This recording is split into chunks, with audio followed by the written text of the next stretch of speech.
if I multiply by 4x plus 7,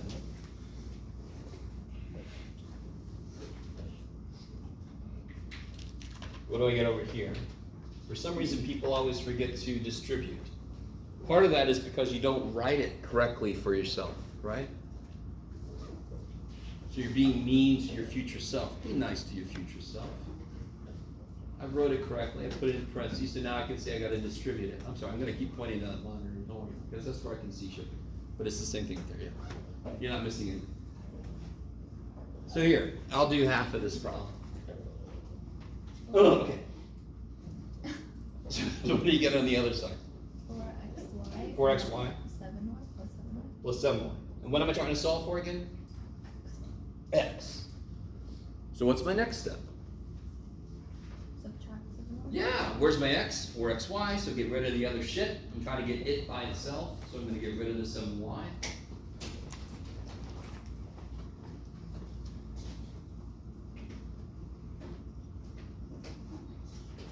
And then? Divide by 4y. Now, can somebody tell me what y can't be? Y can't be 0. So what's the range? Negative infinity to 0, comma, 0 to infinity. Yes? I'm cool if you just say y can't be 0. That's fine with me. Interval notation, I don't like it when you have to write more than you really need to get a message across. So if you just put, the range is everything except 0, that's fantastic. You with me? Now if I force you to, you should be able to write interval notation. So if you want the practice, you might as well get it. So if I want to put this, so does everybody see that y can't be 0? So when they ask me for the range, I can solve for x, and I can just immediately directly see what y can't be. Especially, let me be very careful, with rational functions, that definitely works. Okay. So from the beginning, it was relatively easy to see what the domain is, because I can see what x can't be. So when they ask me for the range, if I can, I solve for x, because then I can see what y can't be. And all the range is all the stuff y could be. Yes, maybe? Could you write the notation? Sure. I was about to, and then I got sidetracked by myself. There. So I just see this as skip 0. That's what I see that as. So if I had to skip 0, and I had to skip 3, blah blah, I just skip, keep skipping whatever the hell I gotta skip. Whatever's not allowed to be part of my answer, I just skip. Yes? And on the outside is be negative infinity and infinity. I got a bunch of shit I want to skip in the middle. Okay, I love you guys. You eternally have this look like, what have I done? Okay. By the way, I want you to hear this. Chapter 1 has got a lot in it. You don't immediately have to remember all of it. But I need you to get back into it and dredge up from your memory what there is, because all of that stuff could pop up at any moment. But when it does, we can review it again in the moment.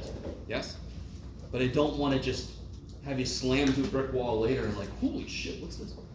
I want to give you a little bit of a warning. Hey, this stuff is going to show up. You guys kind of with me?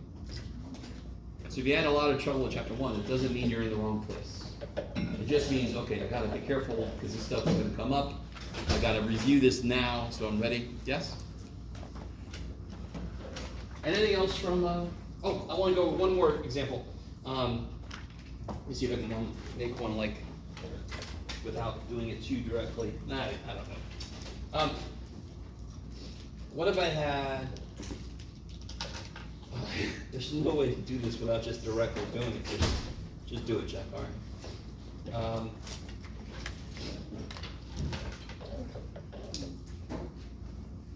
Sure. So I want to know the domain and the range. Pretty sure, yeah.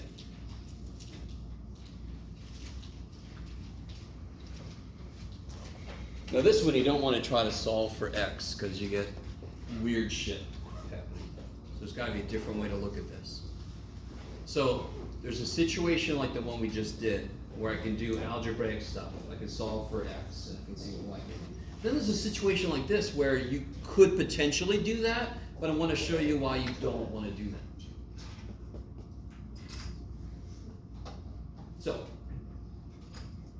what is true about square roots, especially when they don't say I can use complex or imaginary numbers? What's got to be true about? Negative. It has to be positive value under the square root. It has to be non-negative, meaning 0 or positive. Yeah. I picked a bad example. Sorry. Let me change this number. I picked a really weird one. Change it to this.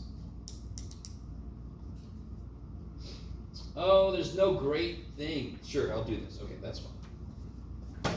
Okay. So we try this again. Let's look at this guy in a little bit of a different way. Do you all agree that x to the 4th gets big pretty quick? What's 4 to the 4th? 256. You can ask. Wouldn't that make the inside negative? So if the issue is the inside cannot be negative, I can figure out what makes the inside 0, and that'll kind of base off what my domain's going to be. So, does anyone know what would make the inside 0? What do you raise to the 4th power and you get 81? 3. That's not the only thing though. What else can you raise to the 4th power? Negative 3. Negative 3. So, do you all agree negative 2 would be cool in here? What's 2 to the 4th power? 16. And what's 81 minus 16? Positive. 1 to the 4th power. Holy shit. And 81 minus 1 is fine. And 0 to the 4th power. I don't know. Okay. You guys got it with me? Listen. Very often you have to step out of the problem and just go, okay, I can't let the inside be negative. That's the whole idea here. Do I have to do a bunch of weird-ass algebra, computational manipulation bullshit? No, just look at the damn thing. If it's greater than 3, it freaks out. Since it's a 4th power, it also can't be less than negative 3. So where does it have to be okay? Where does it have to be okay? Negative 3. Between 3 and negative 3 and negative 3. Can I include that? Yeah. And just very quickly, include that symbol. Yes? Exclude, didn't you used to put an open circle on a thing that you don't include? So exclude would be a parenthesis. Okay, so I'm going to include both of these things. So we did that without having to do any real manipulation and algebra work. If you do this on a freaking homework or test or quiz, tell me what you did. Say something. Yes? Notice my shirt. I decided to wear this today because I want to make sure this message is heard. Work is the most important thing. The answer, if you get it wrong, I might not even take any points off as long as a good chunk of your work is correct. If you made a little silly, like 2 times 3 is 5, which I have said before, and then went, oh. Right? We're human. We do that kind of weird shit. I'm okay with that. You've left a negative off. Who gives a shit? If your work is right, you're going to get most of the points. If you just give me a number and it's wrong, I'm assuming the worst. When you could have done everything right except one little thing, how am I supposed to know unless you do this? Okay. So, like if you did this, you would say, I noticed 3 makes it 0, just blah, blah, blah. Explain something. Give me some idea of your thought process. Yes? You must. Or else I have to assume you got it from who knows where. Okay. Range is easier than you think on this problem. The inside. When is the inside the biggest? When x is 0, because every other moment you're subtracting something from 81, correct? So when is the output the biggest? When x is 0, yes? And when x is 0, what output do you get? 9. So the biggest output is 9. What's the smallest output? 0. We already figured it out. The whole thing was about how can I make this thing 0? So what's the range? 0 to 9. Again, did we do a ton of freaking algebraic manipulation shit? No. Why did we not? Because we started with a concept. What's the idea behind domain and range? Yes? Don't just start going, okay, I gotta do what he's showing me with this weird shit. No, just step out, think. Now, again, if you do this, don't just give me a number, give me reasoning. Yes? I always like to say the more you know, the less you have to do, but you still gotta show me something.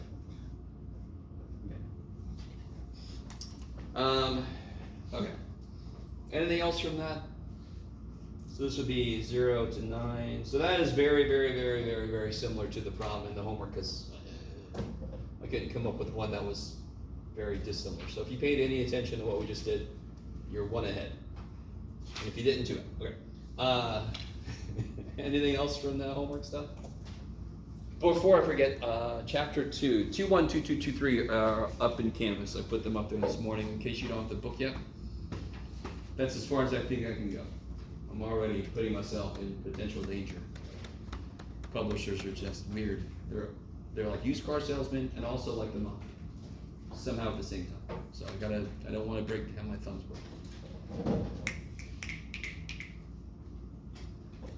Anything else from homework stuff? Did you guys, yes? Question 34. 34, no.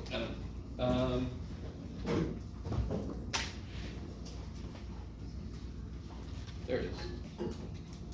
Oh yeah, this one.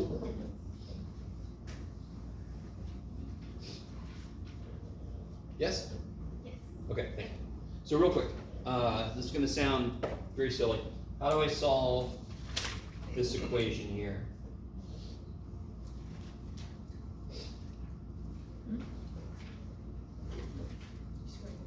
Yes. So what'd you just say? You just said apply the inverse function. That's perfect. So you apply the inverse function to both sides. X equals 9. Holy shit. How do I solve this?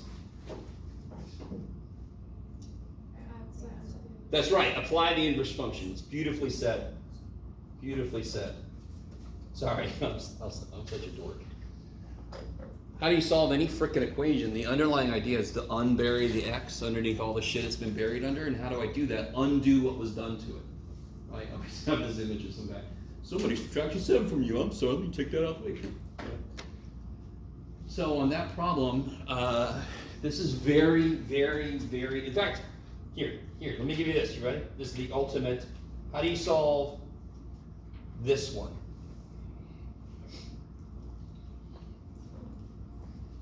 I'll save some of you guys. You don't divide by shit. There's no multiplication happening, yes? Apply the inverse function. Which is? F of x. F. I love it. So apply the inverse function.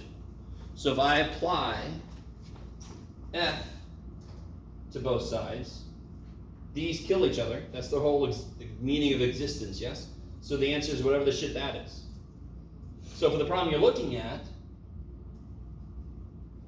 is that cool now? Do you see how to... What function would you apply to both sides? Cosine. What units do we understand we're in, unless it states otherwise? Radians. Why do we always use radians? That's weird-ass math people. Do you guys know why we always use radians? Do you guys know what a radian is, very quickly? Yeah, I just had your glass semester. Okay. It's the pi circle, and 1 radian is No. You ready? All right. This is such a cool idea. Take a circle, any circle. Pretend like that's a circle. Okay. Take its radius. The circle is not impressed. Take the radius. Physically take it out. I'm gonna put it right there. And then I'm gonna bend it. I'm gonna bend the circle. And then I'm gonna put it back on. So the distance I go with that bent radius is 1 radian. That's why we call it a radian, because math people are so creative. It's 1 radius, we call it radian. Yeah. So that's a radian, is the number of radiuses it takes. And why does that work? Because if I make the circle bigger or smaller, then the radius is bigger, it goes further, but it ends up going the same angular distance. That's still 1 radian, yes? Smaller, there, yes? That's such a cool idea. That's why we like radians, because it's actually physical measurement. Where did 360 come from? 360 degrees. Phoenicians? Phoenicians? Yes, we stole it from other civilizations. Babylonians, Phoenicians, quite a few other civilizations had a base 60 number system, believe it or not. We have base 10 for who knows why. I don't know. But other civilizations had base 60. I'm sorry, look at you guys. Is this on the test? No. So 360, we made that shit up. We stole it from them, but they created it primarily because it's close to 365. Why would that be important? Days of the year. The length of the year, and back the civilizations and the early going were all agricultural. Everything was about the year, yes. But one reason math people like 360 is you can divide it in a lot of ways. Could it have been 400? Shit, yeah. Could it have been 100? Shit. Could it have been 2? Yeah.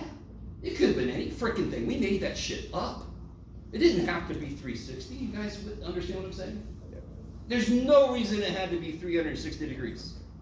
Why is there 12 inches in a foot? Just because we're weird and we said the King of England was important, so all of his measurements were somehow holy, and so we made everything based off of that. Only country that still uses them on the face of the earth, by the way, is us. We're special. Merc. Okay. You guys all right? I'm sorry. So radians are better because they're actually based on physical measurements. They're real. Degrees are completely made up bullshit. So you almost always want to use radians. Yeah. Sorry for that tangent. I do all go off on tangents. Okay, anything else from homework that I can just take away farther? Domain of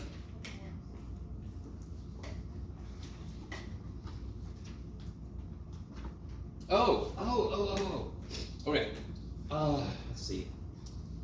So now I'm going to figure out how to do this without really doing it. So 21 is this one. First question I have for everybody is, does everybody understand what this, like part A is asking you to do, for example? Part A is not saying, I think you feel this way, like you're in a, but it's saying, what is that saying? F of G. So I think this is composition notation, the little O. It's one of the dumbest inventions, I swear to God. Whenever I see FOG or GOF or GOG, I immediately rewrite it as what the hell it actually is, which is F of G. Then everything makes a lot more sense. So all that's saying is take the G function and throw it inside the F function, right? Now, I'll do the first one with you guys. So what is F of G then, in this case? Natural log of x squared. Natural log of x squared minus 9. Kick ass. So find this guy's domain. What is true about natural logs? Can anybody draw a natural log in the air in front of them? And I don't want to see somebody going, ln, no. Can you draw a natural log in the air? Anybody?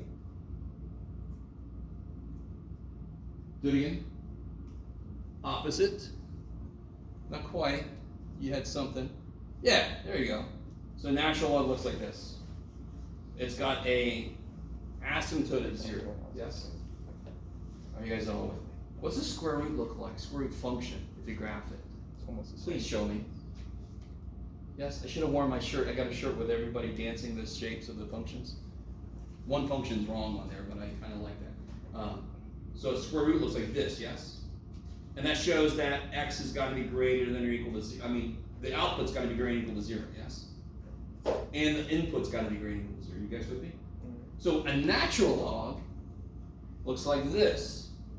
Yes? All logarithms look like this. They have an asymptote at 0. Yes? So whereas a square root can only take things that are greater than or equal to 0 inside, a logarithm can only take things that are greater than 0. Yes? We just did a problem like this. The question then becomes, when is the inside greater than 0? Can somebody give me a number that makes the inside less than 0? 2. Why? Why does that not work? Because 2 squared is minus 9 is negative 5. So I need a number that when I square it, it's a little bigger than 9 at least. Yes? Well, what makes it perfectly 9? 3. So does 3 or negative 3? Does either one of those work? Why not? Makes our value 0. Because the inside's got to be greater than 0, and 3 makes it 0. But what about 4? Does 4 work? What about 3.07? What about negative 3.02? Yes, as long as it's outside of negative 3 to 3, yes. I don't know. You need to start really wrapping your brain around what I'm saying, because I want you to be able to step out of the need to have these defined steps on how to do a problem. Just what is the idea and how do I apply that idea? What's the idea here? The idea of a domain is it's all the x's that don't make weird things happen. All the x's that work. Well, how does natural log? It doesn't like anything that's 0 or less. So how do I make that happen? Yes? Now, if you try to do this directly, let me show you how to do this algebraically, because this is good too. I don't want to shit on algebra because it's great. So I need the inside to be greater than 0, yes? So I need x squared minus 9 to be greater than 0. Now, if you had to solve that, what would you do? Okay, add 9.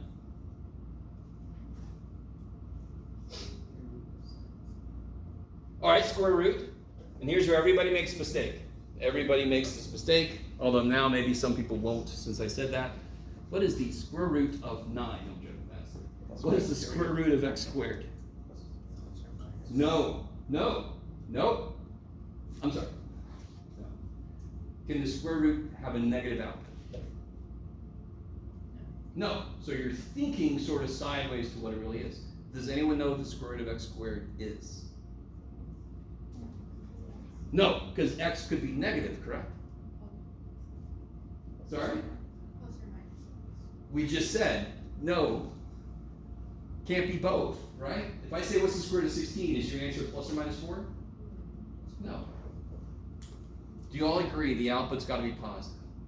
Do you all agree that x itself could be negative? Is there a function that makes everything in the universe positive or 0? Absolute value. So the square root of x squared is the absolute value of x. 3, Jeff. You guys with me? That's not like something that's going to show up every damn day, but it's really good to know the square root of x squared is the absolute value of x. Let's test it out. What's the square root of negative 4 squared? Well, what's negative 4 squared? 16. What's the square root of 16? How does that relate to the original value of x of negative 4? Isn't it the absolute value of negative 4? There you go. Since the square root's always got to be positive, and x could be negative, I have to make it the absolute value of x just to cover my ass. Can somebody give me one number that makes that inequality true? 4. There we go. I was waiting for 4. Can somebody give me a negative number that makes that inequality true? Negative 4. What is the smallest positive number that does not make this true? Or the, how do I say this? The biggest positive number that does not make this true? 3. 3 does not make this true, correct? Why not? Because 3 is not bigger than 3. But 3 is kind of like the knife's edge of answers and not answers. You with me? What about on the other side? What negative answer makes that happen? -3. Holy shit. So this has to be between, outside of negative 3 to 3. I don't know if you guys remember. All right. I cannot make this class become a trig class or a pre-calc. We got too much shit to do. But very quickly, if you see this, I call this a haunted house. What's absolute value? Why is it always positive? What's it based on? Distance. So all this says is, I want you to be no further than 1 away from me. And in this case, it's 0, because it's x minus 0. So what is 1 away from 0? So where's your question? What's 1 away from 0? 1. And what else is 1 away from 0? There you go. So I call this a haunted house because I want you to stay close to me. Don't get further than 1 ahead or 1 behind. We're walking down the hallway. Right? We're not going to be like Scooby-Doo or whatever the shit, those old horror movies. Let's split up. What? No. Look, I found a thing. I'm going to crank it. What the hell are you doing? You want to stay close together so that one idiot in your group, you can kind of keep an eye on them. Yes? So this is the other way around. This one is the other way around. It says x greater than 3 or x less than negative 3. That one, hopefully, well, I call that one a restraining order. That one is you have to stay at least 3 away from me. Yes?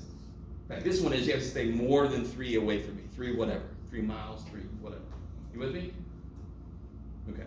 One semester I had a student that had a restraining order and another student. That was neat. But let's not do that. All right. Does everybody, remind you of anything? Does that sound at all familiar? This is not going to happen every week even. But this kind of thing could happen every now and again. Yes? And the more you understand this kind of stuff, the more you can logic your way through a lot of stuff. Okay. So 21, yes, 21 has 2 parts. Not only rewrite what each of these are, but also tell me their domains. So now I've given you a couple ways to look at that. Okay. Anything else from chapter 1? Homework stuff? Okay. See, some of you guys that look like you have questions, but you're not asking me. So, okay. So let's do this. Let's look back at that. Oh shit! Did I bring it? Yes. Oh yeah. I gotta put this down. Shoot. Am I gonna remember? I don't know. We'll see. Is anyone here that wasn't here yesterday? Before I get too far. All right. So see me after, guys. Okay. And actually, I'll see you right now. You need this at least. Does everybody else have this sheet from yesterday? We did this side, actually. Does anybody else need that sheet? Okay. Thank you. Sure.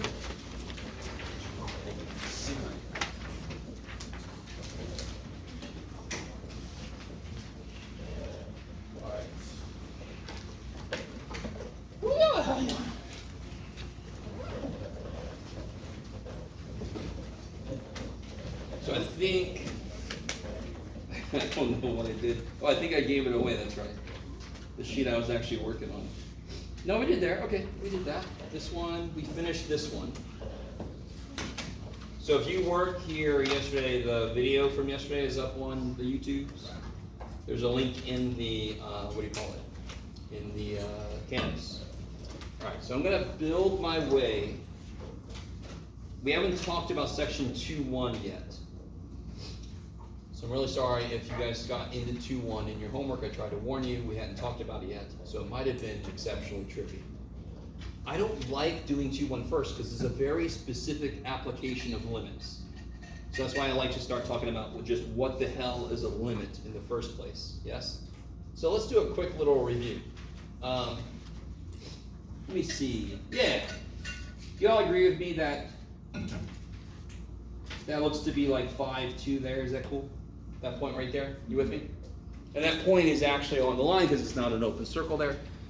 So I just want to make sure you understand that the limit doesn't only get used for weird spots. It's where it must get used, but it doesn't have to. So for example, can somebody tell me what the limit as x goes to 5 from the left? What is the limit as x goes to 5 from the left? 2. 2. So as I put stuff in approaching 5, my outputs go towards 2.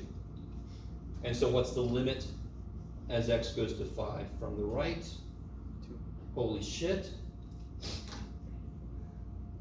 So what is the limit as x just goes to 5? Does it exist? Why? Because it agrees on both These sides. agree. So the limit is 2. So it's just the way the limit exists if I can summarize the findings in one way. So if that one limit was 7, the other was 3, can I say that, what's the limit? 3, 7. No, it just doesn't exist. I can't say it in one thing. They don't agree. In this case, it did agree. Now, in this case, what's f of 5? 2. Okay, we got 2's everywhere, yes? It's 2's all the way down. That we're going to talk about later. This is actually what we call, does it make sense if I say that the function is continuous through there. Yes. Like it would be discontinuous here. Because if you're in a car, can you continue on the road through that point? Nope, you got a major, you're like, oh shit. You got a major problem, right? And that's not just a little sinkhole, that goes for as a bottomless pit. Yes? Quicksand, bottomless pits, I thought they were gonna be everywhere when I was looking, but no, they're not. Okay, so that's the idea of continuity. We're gonna get into that later today. So there's the notation of the limit, there's what it means. If I asked you to tell me in English what this here means, could you do it? And when I say that, I do not want you to say, well, what that means is the limit as x goes to 5 from the negative side of f of x is 2. I don't mean you just to read it. I want to know what it means. Yes? So everybody write something down. Interpret what this means. This very first statement right here. Try to interpret what that means. And then I'll give you an idea of what would be acceptable as an answer. I don't know, this could show up on a quiz or something, I don't know. In the homework, maybe, I don't know.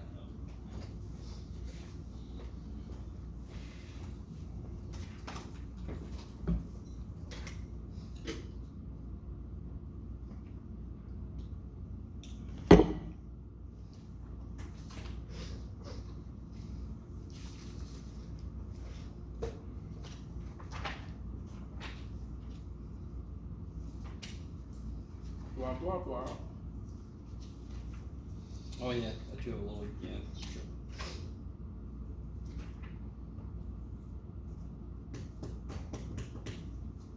Alright, you guys all have something written down?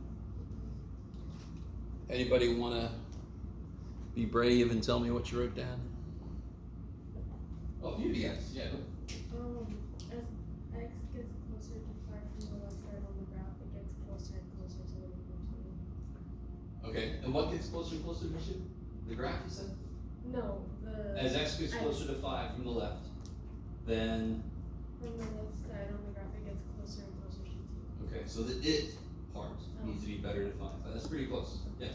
I said when approaching from the left with an input of 5, the output is 2. Oh, okay. It's a little too like you got there. So the whole idea of limits is you never get there. Yes? Yes? As x approaches 5 from the left, y approaches 2. Okay, that's pretty good. It's pretty good. Well, that's somebody else's one. Yeah, that works. Not as good as mine, but. So here's a really good way to put this. As our inputs approach 5 from the left, our outputs approach 2. That's one kind of nice way to say it, right? So don't just read it off in English, actually interpret what it truly means. And why does that, kind of like what you said, right? Why does that make sense? Because how do we explore a limit computationally? We make an XY table and we actually physically approach the inputs slowly, yes. So that should be captured in our definition, in our interpretation. Okay. So that's like this problem here, yes? We did this one together yesterday.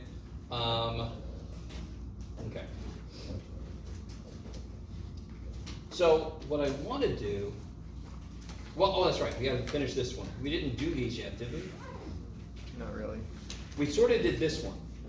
I think we actually did this one. Yeah, there it is. We did B. Blah. Okay. So considering past Jeff took up so much room, we go over here. Part A we've done before, that kind of thing. So if you haven't done part A yet, do it real quick. Do it now. Do part A.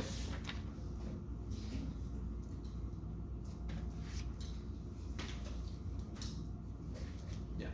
What did we do in class yesterday before I arrived? We were just going over We that did like a review. warm-up sheet, and we did this human bingo. We kind of walked around and introduced ourselves and stuff. We did I gave you the warm-up sheet, yes? Yes, sir. Yeah, we did that together. They did it in groups. And then we started lecturing over some stuff from chapter 1. I can't remember what time you got here. Yeah. A little after 12, after the other class got out. Oh, that was right after our break ended, so you're pretty much, yeah. Because we finished the warm-up sheet when you got back, right? We did this cosecant of tan. Yeah.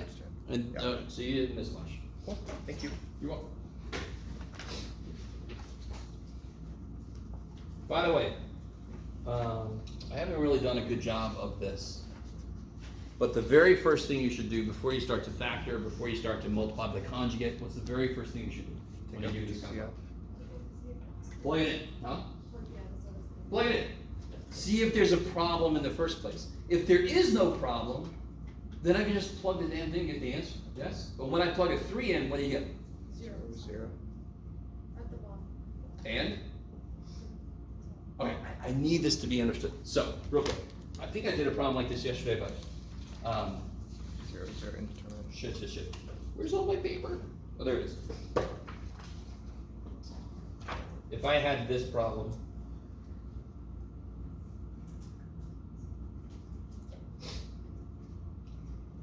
there's a 0 on the bottom. Is it indeterminate though? No. Since it is not indeterminate, I should be able to determine the answer. Does that make sense?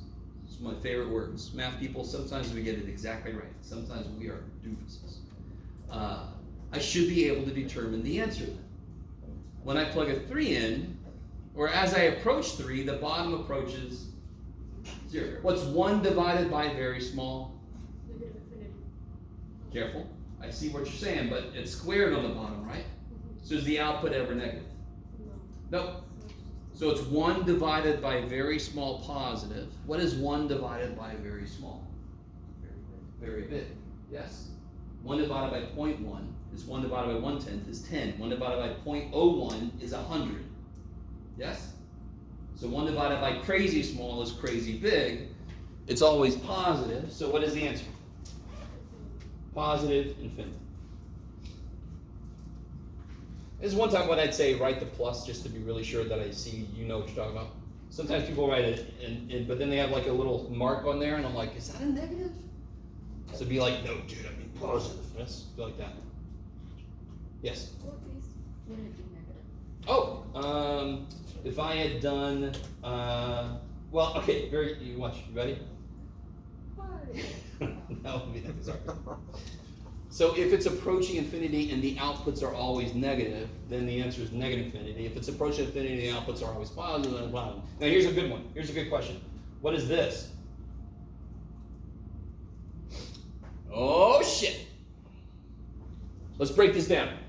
What is the limit as x goes to 3 from above, from the right? When I plug things in that are bigger than x, bigger than 3, what kind of outputs do I get? Are they positive or negative? Negative. When I plug numbers in that are bigger than 3, what is bigger than 3 minus 3? Is it positive or negative? Positive. Positive. So it's always positive, but it's going to infinity, correct? So that is positive infinity. You guys see that? 1 divided by positive small is positive big. Is that cool? I'm sorry. Some of you guys are like, you have said nothing. That is cool. Over these last 1.5 days. Math boy. I'm like, shit. So I plug in 4, I plug in 3.5. You can think about it in your head. The bottom's getting stupid small, but it's always positive. The whole thing must be going to infinity. Which infinity? Positive infinity. So what's going to happen on the other side? Limit as x goes to 3 from below, or from the left, sorry. So I'm plugging stuff in like 1, 2, 2.5. My answers are always negative, but the bottom is still getting really small. So the answers are getting really big, negative. So what's the limit? Negative infinity. Yes? And this is the classic picture. Yeah, yes, you're not supposed to get there, but that's okay, we'll be here. That's that classic picture there, yes? And this is I should have worn this one, but it's okay. I have Gandalf sitting here. You shall not pass. Alright. Yes? Is it always going to be that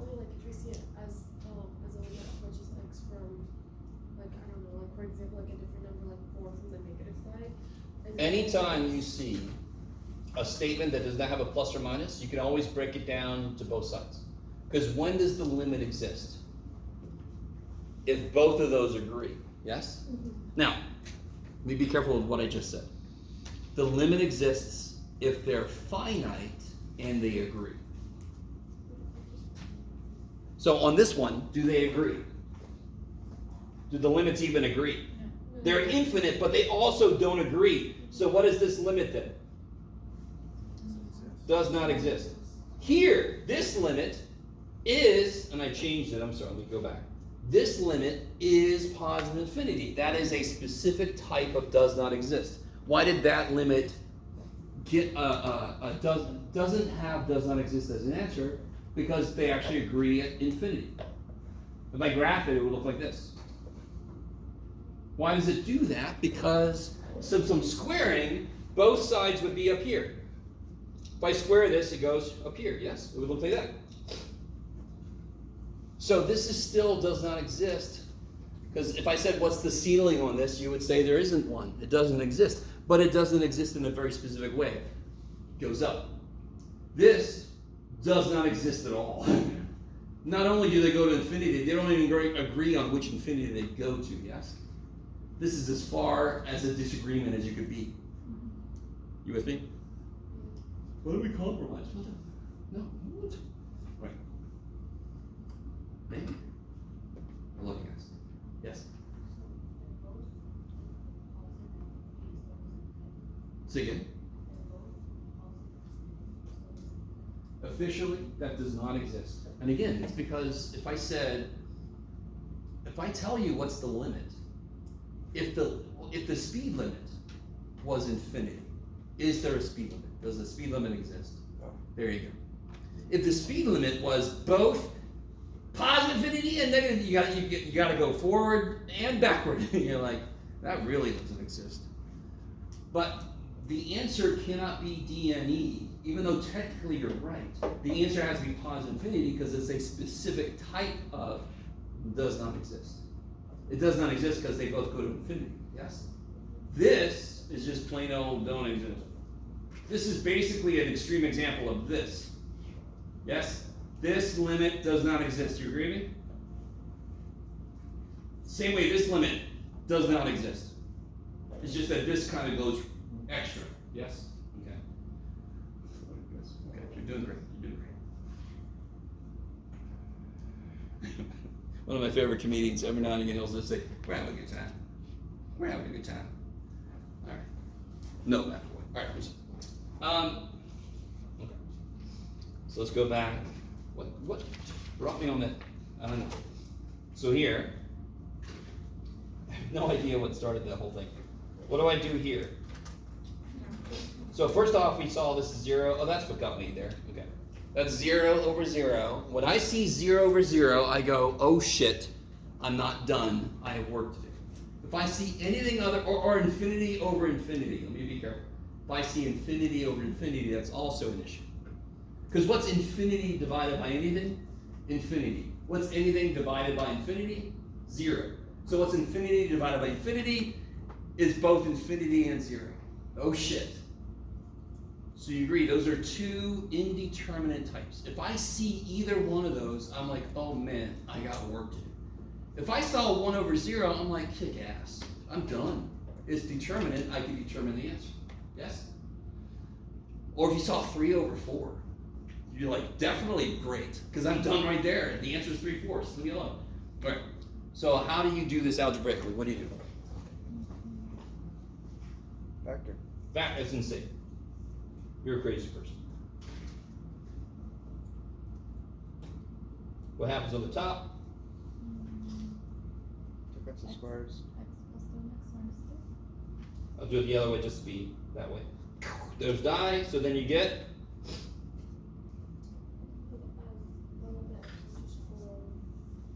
well, as x goes to 3. So I'm going to plug a 3 in now because I really want to make this clear. Did I just kill the piece that made it 0 over 0 in the first place? I uncovered it. I saw the x minus 3. I could see that shit, but the inside had it was hidden. So I uncovered the x minus 3 at top. I killed the problem, didn't I? Right? And the way I teach this is not a life lesson, kids. Don't go, you're a problem, let me kill you. We'll do that. I don't want to create a bunch of little Dexters running around. Oh, you guys get that reference. That's okay. So now that I've killed the problem that was preventing me from plugging 3 in, guess what I could do? I could plug 3 in. So what do you get when you plug 3 in? 24. Yeah, 4 times 6, 24. 24! If I had you make a table of values, you would see one side was maybe going 22, 23.5, whatever, you know, you'd see it approaching 24 like we did yesterday. Okay, how are we feeling? So very quickly, if I gave you this problem,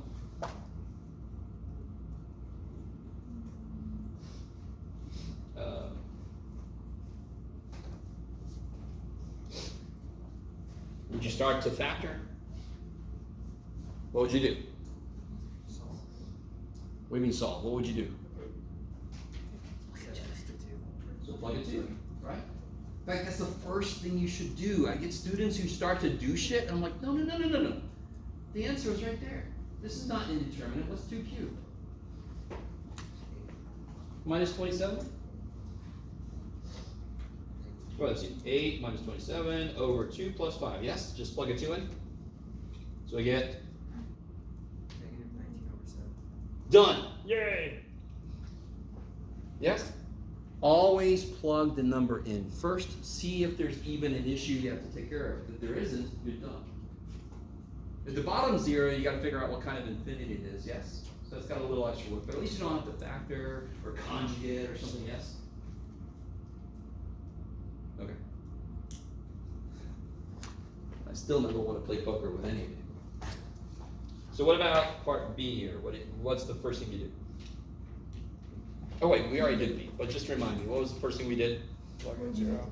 Plugged in 0, we saw it was 0 to 0, and that's why we did shit. If I would have made this an 8, there would have been no problem. This would have been 3 minus rad 8 divided by 0. It's some kind of infinity. I just got to figure out what 3 minus rad 8 is, and that's positive, so it would have been positive. Are you guys all with me? I would have not gotten an indeterminate form, which means I could determine the answer immediately. So what about part C? We haven't done part C yet. Done. I think we got 112 for that one. Yes. What about part C? Part C has got so many things people can make a mistake on. Part C, why does part C suck? Not only fractions, Different terms. fractions inside of a fraction, yes? So let me just say my stupid joke. It's a fracception. So I didn't get that. Inception, the movie I gotta watch again with the notebooks, or what the hell's going on? What level are they in? I don't know, what the hell? Have you ever seen Inception? Of course. So you know what I'm talking about. Or somebody's like, you don't understand that movie, Jeff. Shut up. So what the hell? What do I do when I have fractions inside of a fraction? What do I do? Combine plus fractions. Yes! Not, the top is really bad, because not only is it fraction, it's like separate fractions. So how do you combine those?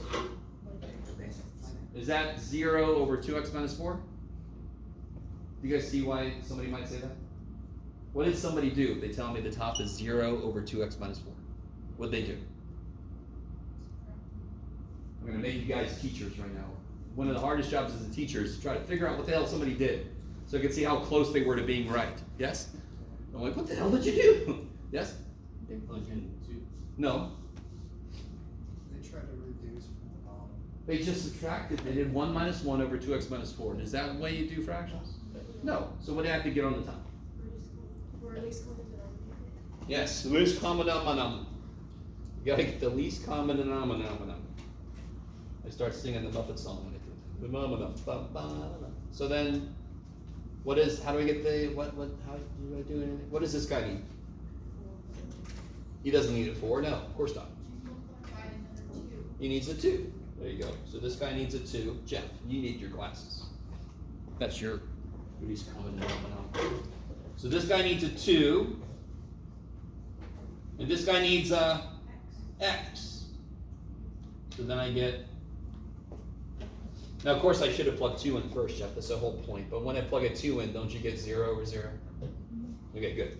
So model good behavior, Jeff. Make sure there's a reason to do anything. On the top, then I get what? 2 over 4x minus x over 4x. So I get 2 minus x over 4x. Is that cool? Is that all right? And now I have like denominators, so I can put those together. 2 minus x all over 4x. So how did that help us, Jeff? How do you divide fractions? And we can multiply by their reciprocal. Yes, multiply by the reciprocal. So I got 2 minus x over 4x times 1 over 2x minus 4. And what am I hoping happens here?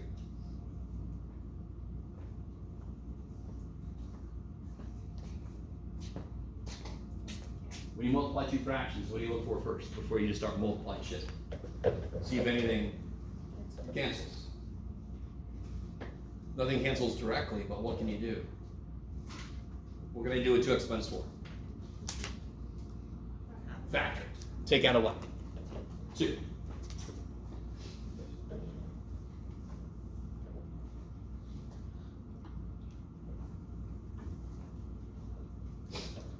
Are x minus 2 and 2 minus x the same? No. But they are just offset by a factor of what? So what is 2 minus x divided by x minus 2? Negative 1. The same way that negative 5 divided by 5 is negative 1, yes? You could factor in negative 1 out of the top and make it negative 1 times x minus 2. I'm looking at it. If I factor a negative 1 out of here, don't I get this? Yep. So then these cancel, and I get negative 1. So now the limit, as x goes to 2, of negative 1 over 8x, it looks like I'm left with on the bottom. You guys see that? 4x times 2. And then what do I do now? And do you see how right there, I just killed the part that was making it 0 over 0? Yes? Can somebody tell me what is the only time you're not allowed to divide x minus 2 by x minus 2? There's one time you're not allowed to divide this. When x is. What are you not allowed to divide by? 0. So when is x minus 2 over x minus 2? When does it have a 0 on the bottom? When is the bottom of x minus 2 over x minus 2? When is it 0? When x is 2. Does the limit ever allow x to be 2? What's the whole idea of the limit? Do I ever get to 2? No. So that's why I'm allowed to do that shit, because x is never 2. Do you see the point there? Some of you guys are like, I didn't even notice there's a problem there. Jeff, why are you making a big deal out of it? This is important. That's the power of limits. I'm allowed to do the shit I'm not normally allowed to, because the whole idea of a limit is we never get to the weird point. So when am I allowed to do that? All the time. Because the limit says x can't be 2. So now I can see what this is, yes? Can I plug a 2 in now? What do you get? Yes, coolness. Kick ass. Chickens the ass. Okay. Okay. So now here's the plan for today. Let me leave that up here for a second. Sorry, I took that way too quickly. I'm going to talk about the idea behind section 2.1. Then we're going to do some concrete examples of it. Then we're going to take a break. Then we're going to get into 2.4. We'll see how that goes. I don't know if we'll get to 2.5. So has everybody got all that down that you want? Ready? Yes. I'm sorry, 2.3. Pretty sure we did 2.3, but you don't know it. 2.3 was, oh, wait a minute. Let me remind myself. Blah, blah, blah, blah, blah, blah, blah. Oh, yeah. We basically done 2.3. But there are some specific things I'll go over. Don't worry. Okay. Sometimes if you ask me what section I'm in, I have no idea. So I can go take a look. but I just know shit. I don't know where it is in the book. All right. This is a very fundamental idea that I'm just realizing I didn't log in, but I think I can find this again real quick without having to log in because I don't know what the password is. Let me Google real quick, and then I want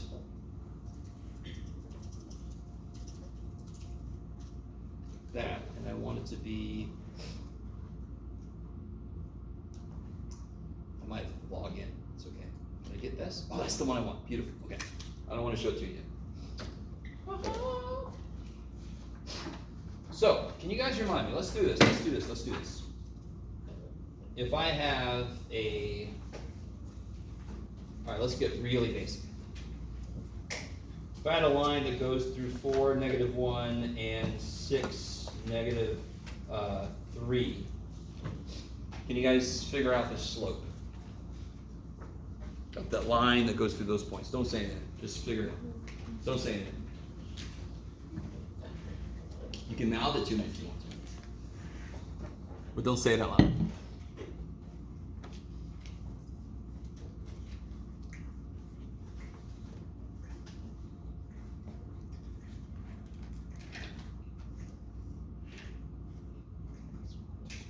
What's the kind of like the formula for this, if you want to remember a formula?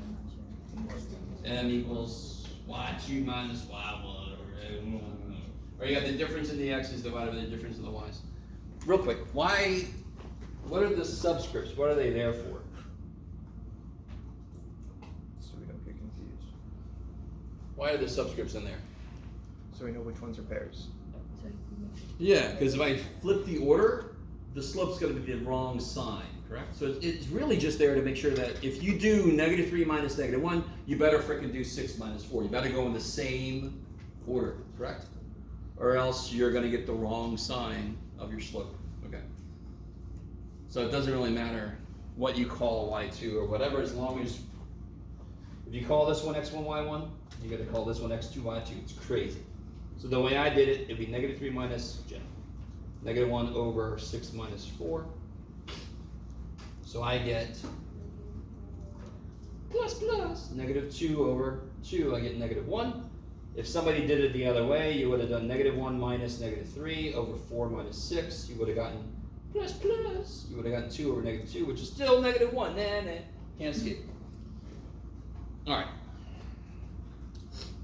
Remember those days? Those were good days. Of course, this is the slope of a line. If I pick any other point on the line, it has to come out to be the same thing. If I do the point on the line, any other point on the line, it's got to come out to -1 when I do this, correct? Because the one thing about a line is, it never turns. Yes? Yes. Most reliable and also the most boring. So here's the idea. I kind of got into this yesterday. If I have, here, you guys graph y equals x squared real quick. Make it a little bit specific. Make a nice scale, all that kind of stuff, yes? You don't have to go too far. Maybe go up to 2, 4, yes? You with me? Okay. If you don't want to, just draw a duck or something. Make it look like you're doing it. Preferably do it. But if I see you just sitting there staring at a wall, I get concerned. So I'm going to draw a little duck. That's great. I'm dying.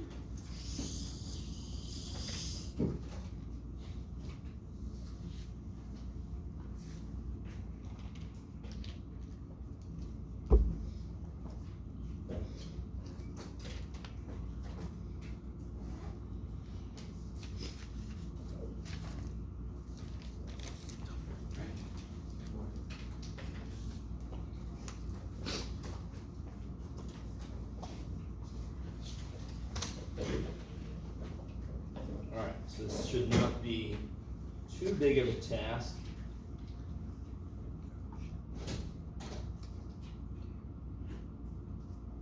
In fact, I hope yours looks better than mine. It's not that bad.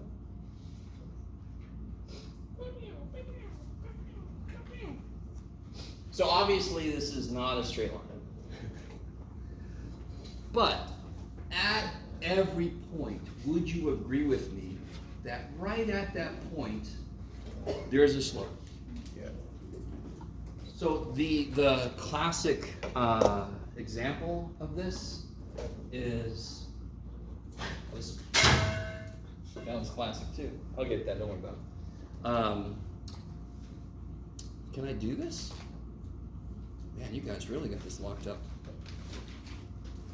Man, I'll be alright. Do you have something else? No. Darn it! I was excited for a moment that I had something that would work. Oh, this worked. Come here, dude. All right, let me see if I can do this. All right, without killing anybody. You ready? So if I'm swinging this around in my head, right? If I let go, right? Let's pretend like this is loose. And if I let go, it'll go flying. Yes? And it's gonna pop somebody in the eye. I'm gonna have a big problem. The minute I let go of it, it's gonna continue in the last direction it was going. Why is this going in a circle? Why is it going in a circle? This is a dumb question, but too bad. Why is it going in a circle? Because there's a force in the middle that keeps pulling it back. So if I let go of it, yes, you can see somebody doing like Ebola and they're trying to get somebody, oh shit, yes? It's gonna go in the direction it was last going in. So it's gonna go, so here's a picture of this so I have less chance to hurt people. So if I'm swinging something around and I let go right there, it's gonna fly off. Does anyone know what that's called? Tangent line. Yeah, it's the tangent. It's going to fly off tangentially. Because the force that was making it stay in a circle is released. It's going to immediately take a straight line in the direction it was moving before. Because that force is the only thing that was making it turn. Release it. The sun blinks out of existence. We're not going to really go in a straight line because we've got other bodies, but oh well, too bad. We're going to sort of fly off in a straight line. Because the thing that was making us go around in a circle, gone. Right? Very unlikely to happen. Although it's not a 0% chance. Have a good time sleeping tonight. Okay. Say very, very small. Stupid small chance. Here. So looking at this, can you guys tell me one thing about the slope here? Have you guys all drawn your parabola? I'm going to assume you have. Can you try to draw the line at this point that represents the direction it would move if it was not made to follow this path? The same way I did with my little circle dude. Can you guys try to draw it? Somebody draw some bad examples. Do I have a pencil? Yes. Stole this from somebody. So here's a bad example. Right? That's bad, okay? Most often, at least in the immediate area of the point, a tangent line is not going to cross through the function. That's kind of like antithetical to the idea. So it should kind of go like this. As I move, so this slope, it's maybe like 1 or something, around 1, you with me? Maybe around 2 or something, I don't know. It goes up 2 over 1 maybe. So maybe that's 2, yes? If I move a little bit and then do it again, has the slope gotten bigger or smaller? If I move a little bit and then do it again, has the slope gotten bigger or smaller? Bigger. It's gotten bigger because now it's kind of pointing more up, yes? In fact, up here, it's really kind of quite big, yes? Does it ever become infinite on a parabola? No, because my parabola is never pointing straight up and down, else it would not be a function. It wouldn't pass the vertical line test. The volt, yes? I love you guys so much. Okay. Where is the slope 0? At 0, 0, the origin. Yeah. So back here, what's the slope? Negative. And up here, it's even bigger negative, correct? So it's big negative, not as big negative, positive, big positive. So right in the middle, it's got to be 0. flat. So just like when I throw the pin up, When it's right at the top, which direction is it moving? Nowhere. Nowhere. It's sitting there for an instant, yes? Before gravity starts to pull it back down and make it have velocity. So gravity is constantly pulling on it. So gravity takes the velocity away from it. It's zero now, and then it starts to give it velocity down. Yes? So that's exactly what's happening here. It's not going up or down. It's just sitting there for an instant. So for how long is the slope 0? 1 point. Like 1 pixel, right? Like an instant of an instant of an instant of an instant of an instant, like the least amount of time you can imagine. Yes? It's instantaneously 0, and if you wait any amount of time, it's not 0 anymore. It's moved on. You guys all with me? We're going to have a symbol that represents the idea of an infinitesimal step. Infinitesimal. Have you guys ever heard that word before? Do you guys get the idea of what that means? Infinite, like decimal means to decimate something, means to cut it by tenths, 1/10 of what it used to be.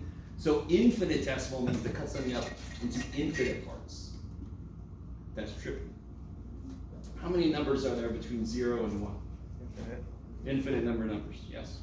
So I can break it up into an infinite number of parts. I love you guys. So an infinitesimal would be the distance from 0 to the first positive number. Let me say that again.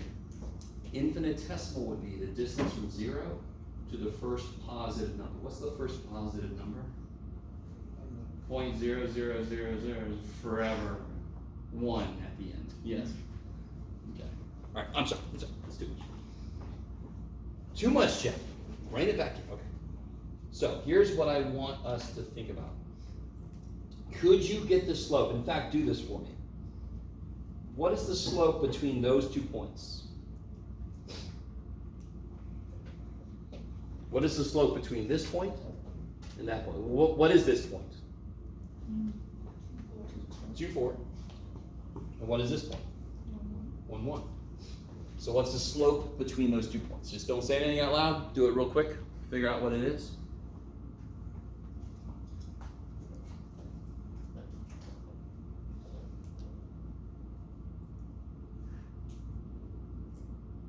What do you guys think?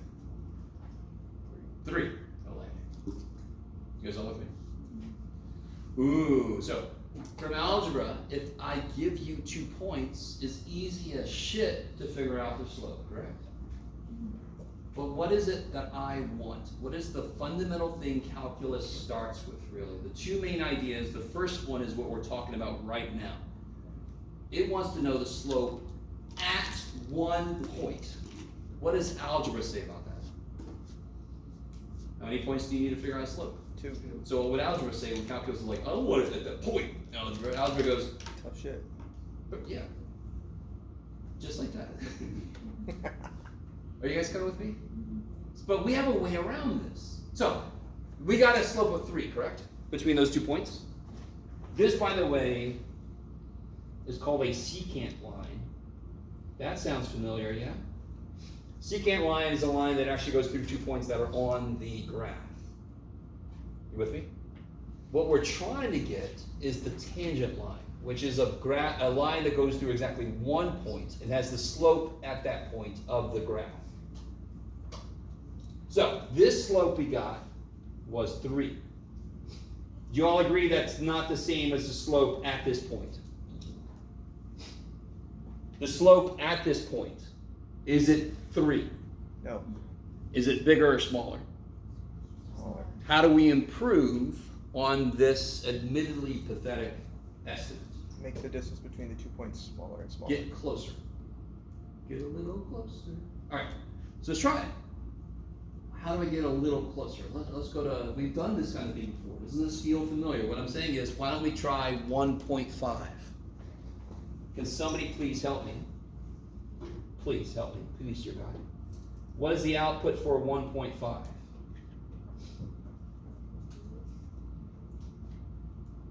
Got a lot going on here. Jeez, Jeff. 1.5 comma what? What do you get when you square 1.5?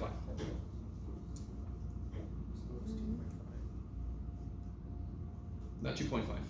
Oh, I see what you're way ahead of me. Come back. 2.2. When you plug a 1.5 in, you get 2.25. Yes? You guys always, when you square 1.5. Yes? So the point at 1.5, the output is 2.25. Can you figure out the slope between these 2 points? Between 1 and Yeah. yeah. So I'm improving my estimate. I want to know the slope right here. What does algebra say? You need 2 points, dude. You're crazy. So we're like, all right. How about this point? That works algebraically, but the estimate is way off. Yes? You agree? It's way too big. All right. Let's get closer. Let's go to 1.5. It's going to improve our estimate, correct? Has anyone got that? Has anyone got the slope yet? What number? That's what you said. The slope there? You guys with me? So I want the slope between those two, so it'll be 2.25 minus 1 over 1.5 minus 1.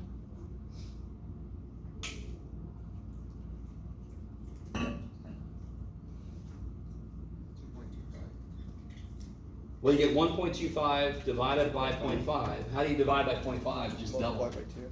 So you get 2.5, which is what you said. 1.25 divided by 0.5 is 2.5. Is that better? Is that a better estimate for the slope right at this point? Is that a better estimate? Yep. Is it right? No. I'm almost certain you guys would feel comfortable as kind of telling me, even with a very limited set of data, what do you think it's approaching? 2. I started at 3, I'm at 2.5 now. But how would I verify that? I would just keep doing this, right? I would try 1.1 next, correct? Are you with me? What does this feel like we're doing? Limit.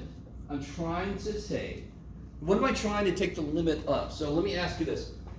How far from the point were we at first? How far from the input were we? What was this distance here? 2. Or 1. From 1 to 2 is 1. Then we got to 0.5, yes? So whatever that distance is from our point to the next point, we want to let that distance go to. Okay, let me see. What would be the best thing to do is to keep going until they get really, really stupid close, yes? What if I use 1 and 1.00001 comma whatever the shit that is? That would make a really good estimate, correct?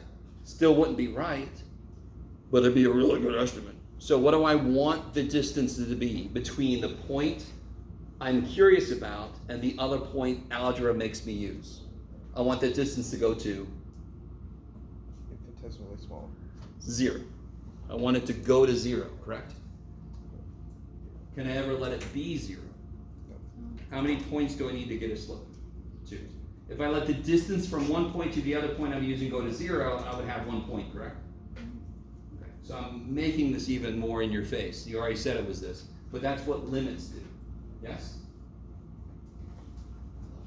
Okay. For those of you that aren't getting all the details necessarily, doesn't this feel like a limit? I want to step closer and closer and closer. That's what limits do.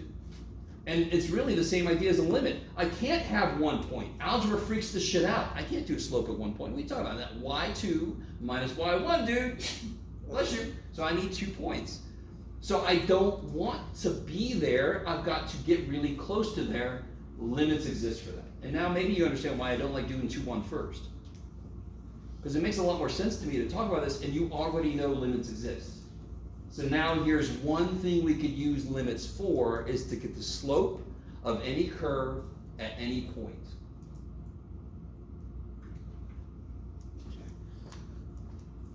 I'm sorry, so many of you guys are looking at me like, can you start making sense, man? I'm trying. Okay. So here's the general idea. And actually let's stick with the specific one we're doing right now. So here's the question. We want the slope at 1, 1. Yes? So the way to do this algebraically is we pick points like, to estimate the slope at 1, 1, I'm going to do the slope between 1, 1, and 2, 4. And then 1, 1, and 1.5, 2.25. And then 1, 1, and 1.1, whatever the shit, 1.21. You guys semi with me? And you can keep going until you see the pattern, and you would see very quickly that it is approaching 2. Okay. So here's what I want you to do right now, I think, before I get into the idea. Here's the last thing we'll do before the break. I want you to do that last problem on that worksheet. Where'd it go? Here it is. Not the last problem. Yeah. Number, the one about 2-1. That's what we're getting into. You see how it's the same idea I'm talking about right now? What point do I want to estimate the slope at? 3-1. So how am I going to do that? What's part A mean? Just to plug in our x value. Yeah, so what's a really good first step on this kind of problem? Plug in 2.5, see what the output is. You have 2 points, algebra, yes? You see what I'm saying? So what's the point? 2.5 comma what? Plug a 2.5 in, see what you get. Huh? Yes, 2 over 1.5, which is 4/3. So you got, so just to make sure you guys are really with me, every single one of these, the devil inside, no joke, every single one of these, nobody knows this song? Every single one of these has the exact same first point, 3-1, correct? I got a point 3-1. The whole idea is I'm trying to approach it. Now, what am I doing here that mimics what we did before? I'm approaching 3 from the left, and then I'm approaching 3 from the right. Then I can see the pattern from both directions, yes? So every, sure, Jeff, every team, you got 3-1, and then you can figure out what the other point is for that specific instance, 2.5 and 4/3. And you can estimate that to be 1.331. That's fine. These are just estimates anyway, so who cares? Do you guys understand what I want you to do for every step? Can you get the slope now between those 2 points? Even if you might not be able to read this. Not because of a problem with you, but the problem is with me. That's a little better, Jeff. Okay. Can you get the slope between those 2 points? Could you then repeat what we just did? All right, do it. I want to. I'm just staying here awkwardly.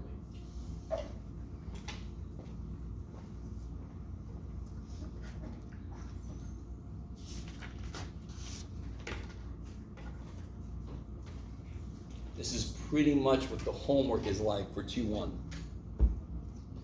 They give it to you in slightly different ways, but it's all comes down to this. Oh yeah, shoot.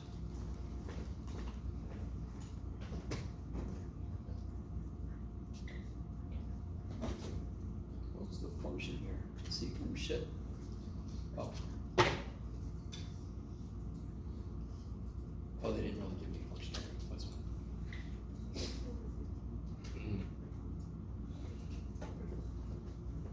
Oh, I'm gonna run and grab my. Oh, you took it. Hold on. Don't. Okay. I'm gonna sort of start to catch up to you guys. Let's see. This is what you need to do. Yeah. How do you do that? So just do the same. To be honest, I mean, I should really make you Oh, I took a use. 4M. I took a 4M. I really should, but it's okay. So you So this is roughly 0.66, yeah? Negative, sorry. Just this thing right there. Is that roughly what you guys got? Yeah.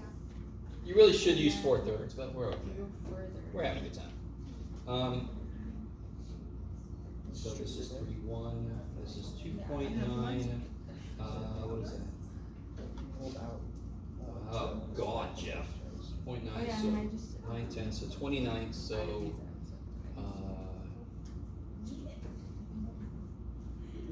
2.222. Sorry. Is that what it is? I don't know, he did the same thing on that one. 2, Okay, I can figure it out. 20. Okay, this one I lost. Nice. Yeah, Yeah, it's 2.222. do you know how to do these? It's been a while, but I can just look at the tables. Yeah. 19, yeah, shoot, 2019, which is worse. You know what I'm talking about? Okay, and then this bar, this is at 45. 2019 so minus 1. But it was at 65, yeah. This part of it. 3. The sides of being this one. I get 1 19ths over negative 0.1, which is negative 10 19ths, Negative 225, you know how you go backwards? And then 535. which is negative 0.507. I don't know. Is that right? Really? Something. Keep going. So I love you. So when you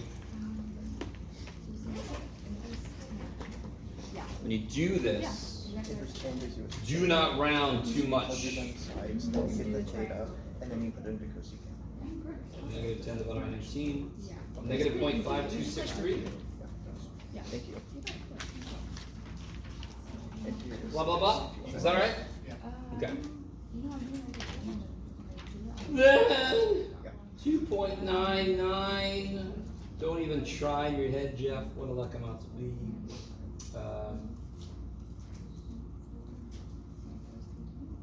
Yeah, roughly 1.005. Yeah, we really, shoot, it'll be okay. Here, screw I it. got my wires. You guys are in calculus, you can handle this shit. This is actually 2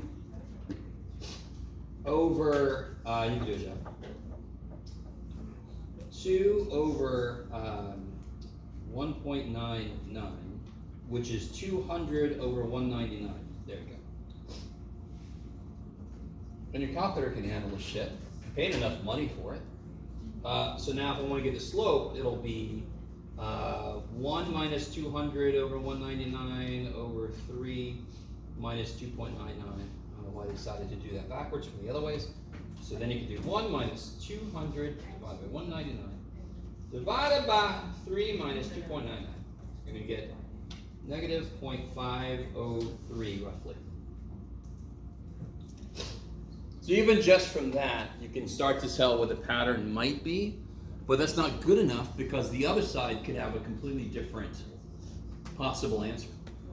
It won't, because this is a continuous honest domain function, but we'll be. Let me stop for a minute. Did everybody understand A, B, and C of that problem? Now's the time to speak up because a lot of section 2-1 homework is going to be exactly that.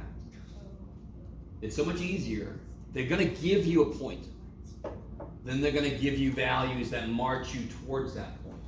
Every single case, just make the second point, get the slope. Make the second point, get the slope. Yes? And then it's just a bunch of algebra. So calculus is built on the back of algebra.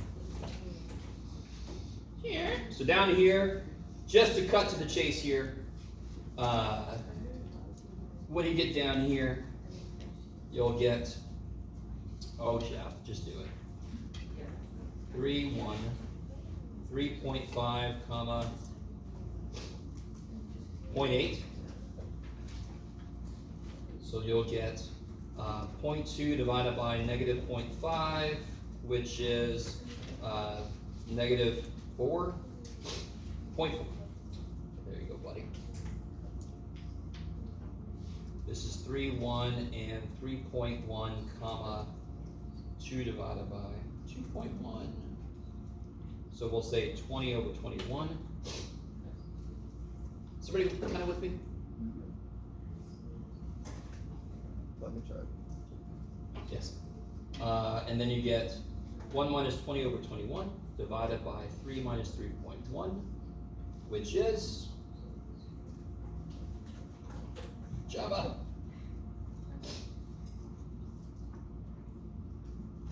I believe it's negative 0.476, blah, blah, blah. So this is kind of confirming what we thought above, yes, maybe? And then who cares? What's it look like it's going towards? Negative 0.5. I would say negative 0.1. Is it possible we're wrong? all day long. But based on what we did, it looks like it's going towards negative 0.5 in both directions, yes? So let me just show you a visual and then we'll take a break. There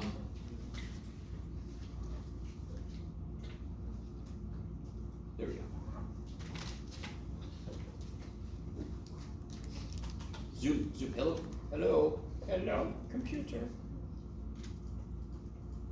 There we go. So this is kind of a nifty, oh jeez. Stop it. There we go. Let me start here. Okay, so here's the idea. Oh, there we go, John. I can't do what I need to do now. There I am, okay. So I'm trying to estimate the slope of this function right there. So I start here, and you can see this is the secant line. So secant line is made up of 2 points that are on the function. Then if you start to march towards this, you can see right here they're calculating the slope every step. You can see I'm starting to approach. That's right where it's undefined is there. So it looks to be about 0.14 something right there. And the nice thing with this is I can go from the other side also and start to approach it, and then I see same idea, 0.14 something, yes? You guys see what I'm saying? So right at that point, the slope is undefined because I've only got 1 point. So I can't feed it into the slope subroutine, yes? So that's exactly what this is doing. So let's take a break, and when you come back, we're gonna develop the formal limit notation for this. Okay. Eat them if you got them, huh?